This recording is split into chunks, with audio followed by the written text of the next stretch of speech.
Joe Biden has welcomed the UK's tough stance towards global powers, including China, according to an expert, who warned the US president is growing frustrated at the position taken by the EU. Mr. Biden has been an outspoken critic of Brexit, and many observers believe the 78-year-old would favor strengthening ties with Europe during his presidency. Less than a month into his term, officials in the Biden administration are understood to be annoyed at the position taken by the EU in terms of its relationship with China and Russia. One foreign policy advisor to Mr. Biden said his team had grown irritated and frustrated by decisions made by Brussels. The insider told the Sunday Times, "There is frustration and impatience with the positioning of the EU and Germany, particularly over China. It comes as EU strengthened trade links with Beijing amid alleged human rights abuses in China." The bloc has also pressed ahead with the Nord Stream 2 gas pipeline between Germany and Russia, a deal officials in Washington believe will make the EU economically reliant on Moscow.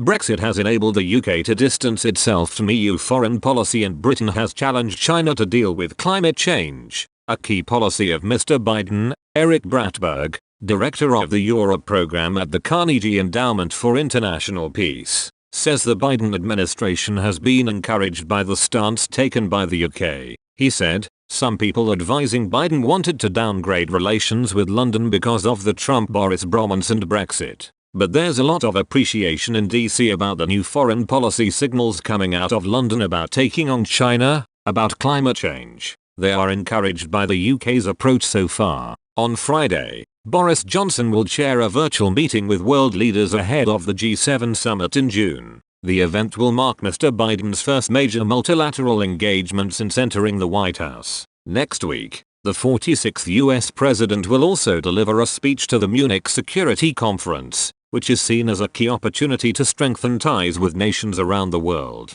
In his first foreign policy speech as US president earlier this month, Mr. Biden reiterated his desire of rebuilding the muscle of democratic alliances. He said, "Over the past 2 weeks, I've spoken with the leaders of many of our closest friends: Canada, Mexico, the UK, Germany, France, NATO, Japan, South Korea, Australia, to begin reforming the habits of cooperation and rebuilding the muscle of democratic alliances that have atrophied over the past few years of neglect." He added, "America's alliances are our greatest asset, and leading with diplomacy means standing shoulder to shoulder with our allies and key partners once again. By leading with diplomacy, we must also mean engaging our adversaries and our competitors diplomatically, where it's in our interest, and advance the security of the American people." Sir Nigel Sheinwald, a former British ambassador to Washington, believes Mr. Biden will uphold his international responsibilities,